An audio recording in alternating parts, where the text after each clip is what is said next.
as well. Our next speaker is the General Secretary of the CWU. Now, 2 years ago, nearly 2 years ago, the CWU secured an historic agreement with Royal Mail, an agreement that made provision for job security for above inflation pay increases, and an agreement that was secured because members backed their union and made clear they were prepared to take industrial action to support their union. I'm delighted to introduce Dave Ward, the General Secretary of the Communication Workers Union.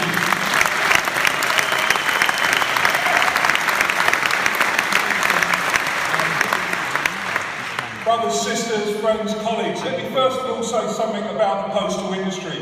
You would have seen a few weeks back that this government completed its disgraceful attack on our industry by finishing off the privatisation of Royal Mail. We've got a defiant message for this government about the postal industry. We're going to continue to fight to protect daily deliveries in this country. They may have privatised the people who own the company, but let's be clear, the people who run the service and the services for the people in this country, it always will be, as far as we're concerned, the People's Post, and we need your support to get it renationalised.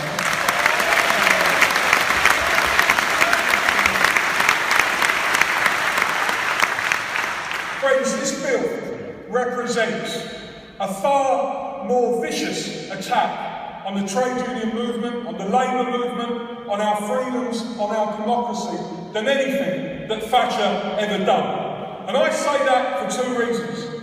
Firstly, you've got to look at the combined impact of the measures that are being proposed.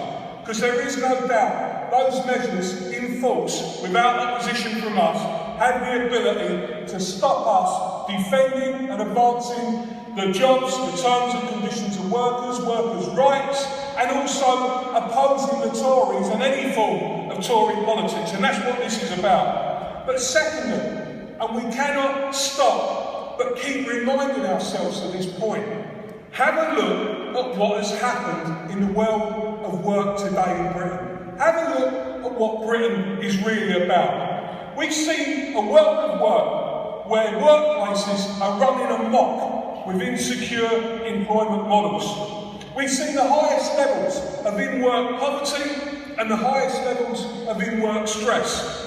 And we see the government coming forward with an austerity agenda that attacks working poor, attacks the most vulnerable in society and the services that they rely on. And we've seen an austerity agenda, have no doubt about this, that is going to drive deeper and deeper inequality in this country.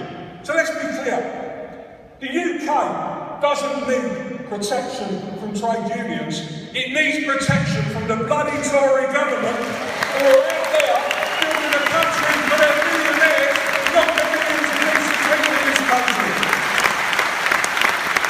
And what sort of values, what sort of legacy is this going to leave behind? Imagine if you do get through all the hurdles that they're putting in front of us to have a proper, legitimate dispute. Imagine what you're facing, what people will be facing in the future when you take industrial action.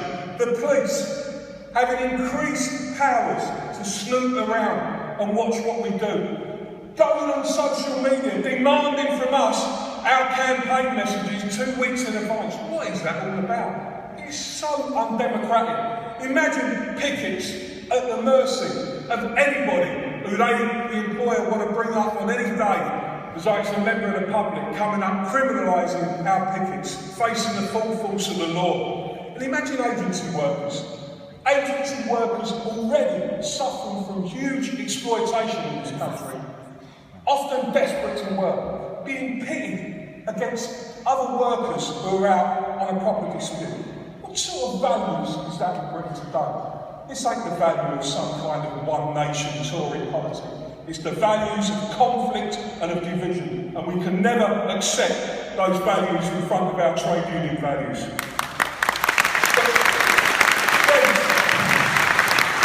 The most crucial debate of all is what comes next. And I say to you today, we can't go to Manchester and demonstrate.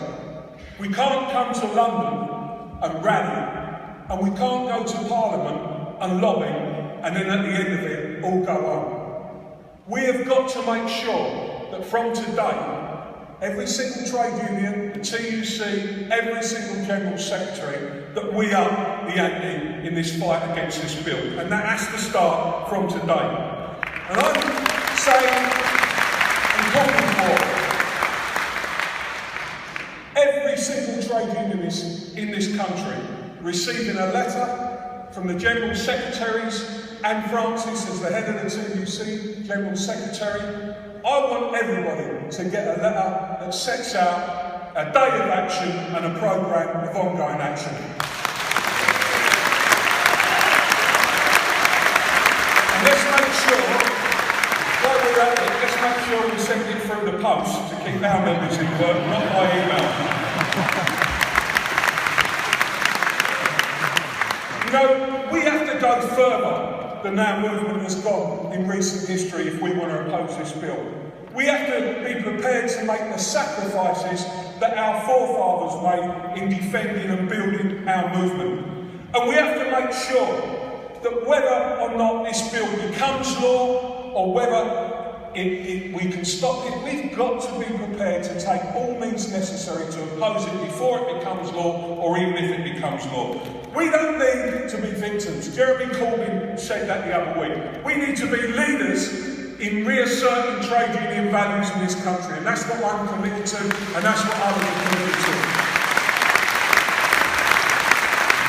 When I look out at the people who are here today, I know that you know that what the trade union movement is really about is struggle. It always has been, it always will be. Well, this is an enormous struggle. Let's take the struggle forward. Let's start planning for action from today. Thank you.